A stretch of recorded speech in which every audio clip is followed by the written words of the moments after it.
Nesses últimos dias que nós estamos vivendo, eu tenho visto muita gente preocupada com os últimos dias. E nesses últimos dias, muita gente na internet, pessoas que conversam comigo, querem saber sobre esse personagem chamado Anticristo. Quem é esse personagem? Quem é essa figura terrível, essa figura apocalíptica que diz que vai acontecer? Será que ele já nasceu? É isso que eu gostaria de falar com vocês nos próximos minutos, tá? Fique atento aí que nós vamos estudar sobre esse assunto.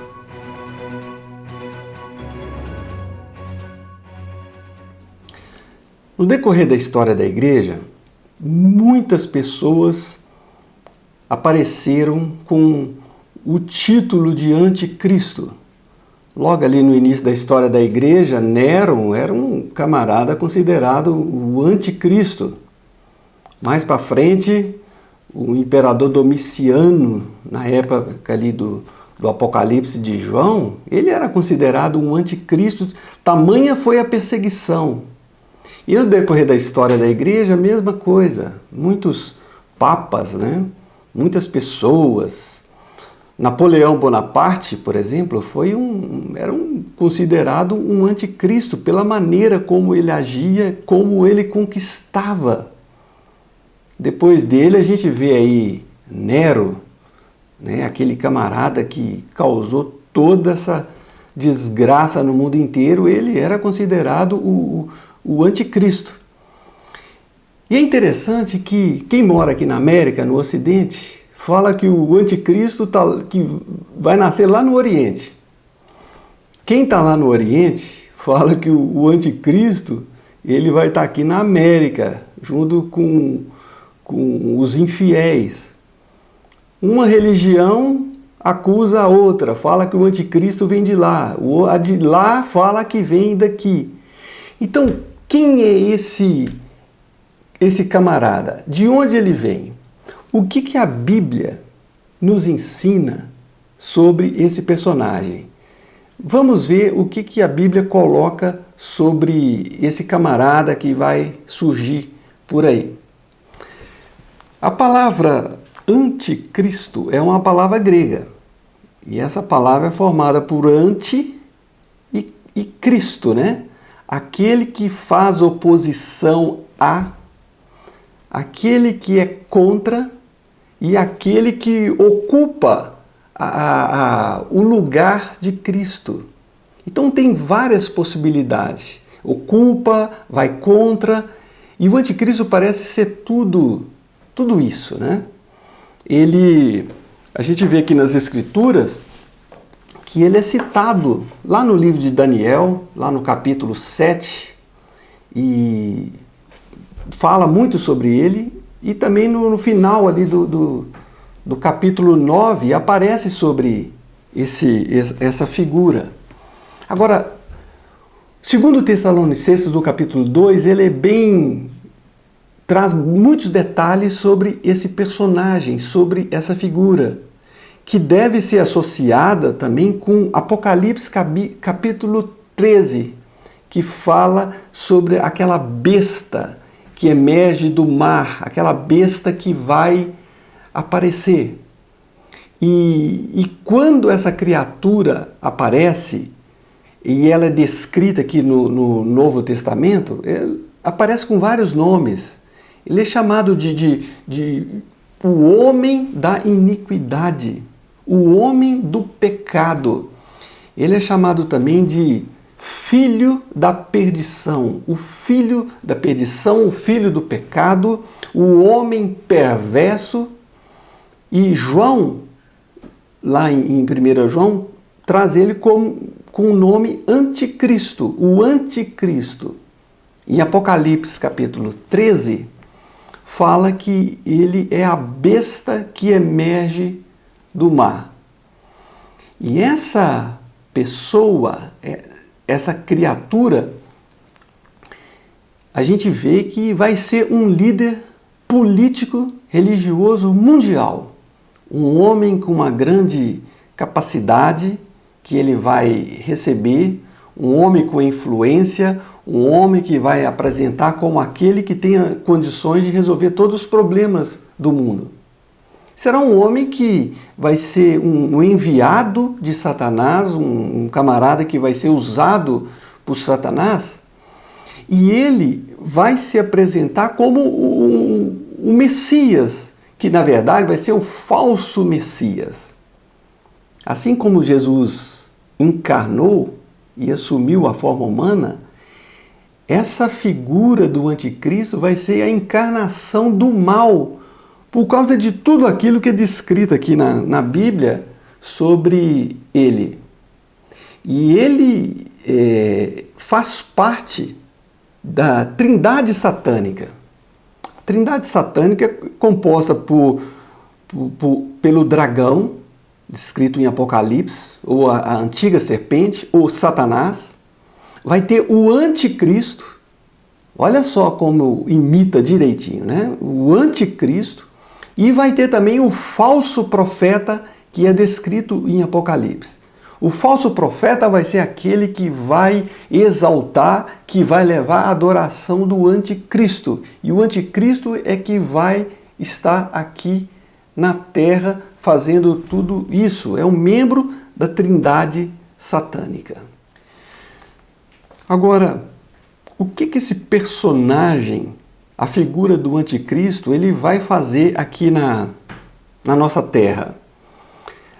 O livro de Apocalipse, no capítulo 13, fala que ele vai receber um poder dado por Satanás. O texto de Apocalipse diz o seguinte, Apocalipse 13, 2 diz, e deu-lhe o dragão o seu poder, o seu trono e grande autoridade. Olha só, poder, trono e não autoridade, grande autoridade sobre toda a humanidade. E esse ser, essa criatura que vai receber esse poder, ele vai criar um estado mundial anti-Deus. Ele vai ser aquele que vai promover todo aquele estado anti-Deus, contra tudo que é Deus, a palavra de Deus, o cristianismo. Ele vai estabelecer aqui o fim, vai trabalhar para tudo isso. E o texto de Tessalonicenses, no 2º capítulo, versículo 4, diz o seguinte, o qual se opõe e se levanta contra tudo que se chama Deus, contra tudo que se chama Deus ou é objeto de culto, a ponto de assentar-se no santuário de Deus, ostentando-se como se fosse o próprio Deus. Ostentando-se como se fosse o próprio Deus. A gente vê aqui, né? Um completo estado anti-Deus, anticristo, literalmente. E isso a gente já vê acontecendo em alguns países. A gente está vendo por aí na internet. Perseguição, morte, proibição de cultos, destruição de igrejas, morte, tortura. Em vários países isso está acontecendo. E Jesus também falou sobre isso. A Bíblia fala sobre isso. E o futuro, quando essa criatura que estiver aqui na Terra, que a gente sabe que está bem próximo, ele vai espalhar tudo isso. E ele vai exigir adoração. Ele vai aqui ocupar o santuário de Deus, ostentando como se fosse o próprio Deus. Como aqueles imperadores lá no primeiro século que exigia adoração, ele vai querer ser adorado. Ele vai falar assim, eu sou Deus, e ele vai fazer coisas, sinais, que vai chamar a atenção de todo mundo para poder olhar para ele e falar assim, ó, esse aqui é o Deus, esse aqui é o Deus. E ele vai fazer assim sinais miraculosos, poderes, coisas que vão cativar a atenção. O texto de Tessalonicenses, no versículo 9, diz assim, o aparecimento do iníquo é segundo a eficácia, a energia, a ação de Satanás, com todo o poder e sinais e prodígios da mentira. Olha só, com todo o poder, sinais e prodígios da mentira. Satanás vai chegar ao ponto de simular a sua morte e ressurreição. O texto lá de Apocalipse, no versículo 3 do 13º capítulo, diz o seguinte, que esse anticristo será ferido, mas a ferida mortal será curada. E toda a terra se maravilhou seguindo a besta. Olha que interessante. Com todos os sinais, poder, milagres, ele vai cativar a atenção. E depois dessa ferida mortal que vai ser curada, isso vai chamar a atenção de todo mundo e muita gente vai se maravilhar seguindo a besta. Então, tudo isso é o processo de criação desse estado ante Deus. Agora, quando que o anticristo vai aparecer? Quando que ele vai surgir aqui na Terra? Será que o anticristo já nasceu? Tem muita gente que fica especulando, né? Ah, ele já nasceu, ele já está vivo, vai ser o fulano, vai ser aquele ali. Olha, ele vai ser um judeu, vai ser um muçulmano. A gente não sabe. Agora, ele vai aparecer. Desde o início da história da igreja, vários anticristos surgiram, já fazendo oposição a Cristo. Mas a Bíblia fala que esse anticristo, esse personagem, ele vai se manifestar aqui na Terra. Ainda ele não se manifestou. O texto bíblico de Tessalonicenses, do versículo 6 e 7, continua dizendo o seguinte: E agora, sabeis o que o detém, para que ele seja revelado somente em ocasião própria. Vai ter um momento que ele vai ser revelado. Com efeito, o mistério da iniquidade já opera e aguarda somente que seja afastado aquele que agora o detém. São duas coisas que o texto coloca aqui. Que algo é um neutro aqui, né? O que o detém está segurando o aparecimento dele. E também o texto fala que aquele que agora o detém, uma pessoa. É difícil a gente determinar o que o texto está querendo dizer. Mas a gente pode dizer com toda certeza que a presença e a ação dele está debaixo de uma soberania, de um controle de Deus. Tem gente que acha que ele não apareceu ainda por causa das leis dos países, por causa do governo, porque esse homem é o homem da anomia, o homem sem lei, o homem que vai quebrar a lei. Outras pessoas acham que é o Espírito Santo que está detendo a presença dele aqui, mas de certa forma Deus está no controle dessa manifestação. Deus sabe, Deus é que controla, que permite, que domina sobre essas forças. Elas não são soberanas, elas estão debaixo da soberania de Deus. E a gente sabe que o texto de Tessalonicenses fala que vai se manifestar em ocasião própria, que no dia do Senhor, no dia da intervenção de Deus aqui nesse planeta, no dia que Deus manifestar com juízo e julgamento sobre esse planeta, essa criatura ela será manifestada aqui sobre a Terra. E para terminar, eu quero dizer o seguinte: o nosso mundo hoje, independente dessa manifestação dessa criatura, ele já está debaixo de forças espirituais do mal, forças satânicas atuando. E foi assim durante toda a história da igreja. E agora no final vai ser muito mais intenso, muito mais perseguição, muita gente abandonando a fé, muita gente desanimada, muita gente seguindo textos, seguindo heresias, seguindo o ateísmo, seguindo homens perversos. Em 1888, o filósofo Nietzsche, ele escreveu um livro chamado O Anticristo. Na verdade, ele não escreveu sobre o anticristo da Bíblia. O anticristo dele, na verdade, é o anticristo. É aquilo que é contra Cristo, contra o cristianismo.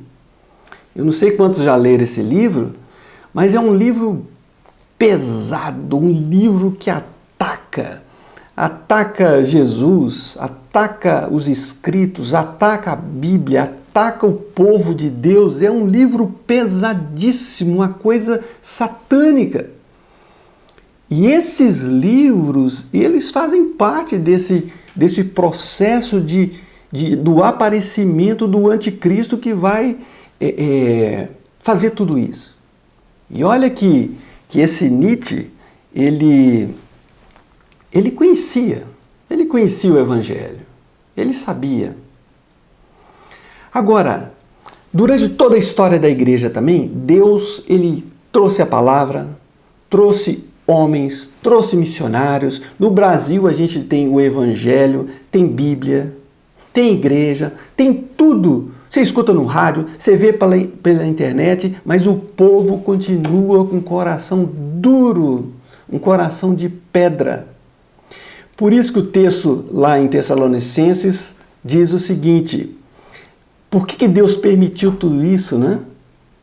E fala assim: e com todo engano de injustiça, a ação do anticristo, né? Aos que perecem, porque não acolheram o amor da verdade para serem salvos. Essa operação do erro será mandada por Deus?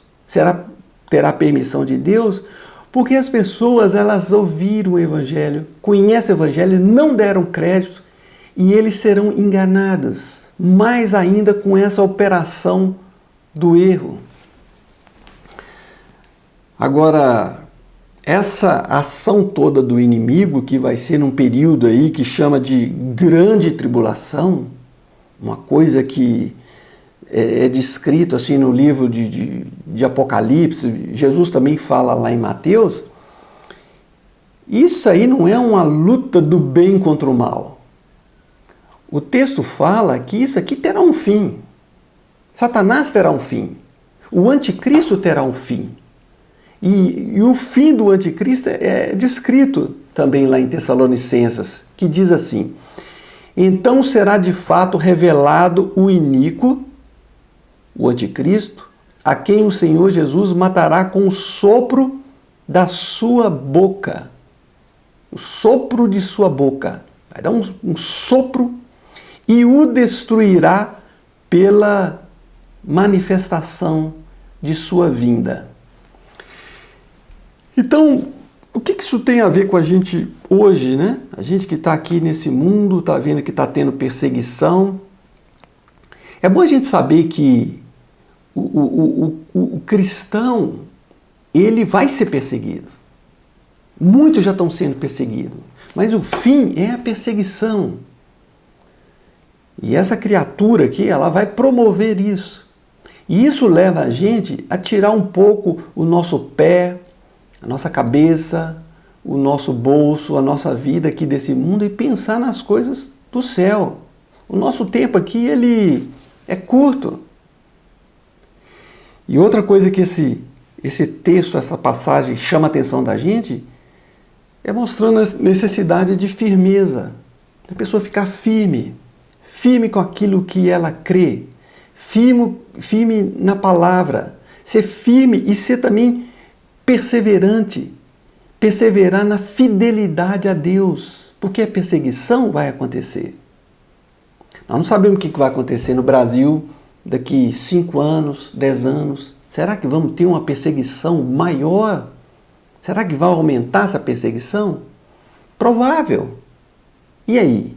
Como que você está diante disso tudo? A gente não pode enfrentar tudo isso entrando em desespero. Pelo contrário, a gente tem que crer que isso terá um fim, a nossa vida terá um fim e a nossa esperança não está aqui. A nossa esperança está lá no céu. Nós devemos pensar nas coisas lá do alto e não ficar aí desesperado por causa de tudo isso que está acontecendo. Não podemos deixar um vírus tirar Deus do trono da nossa vida. E que Deus abençoe vocês.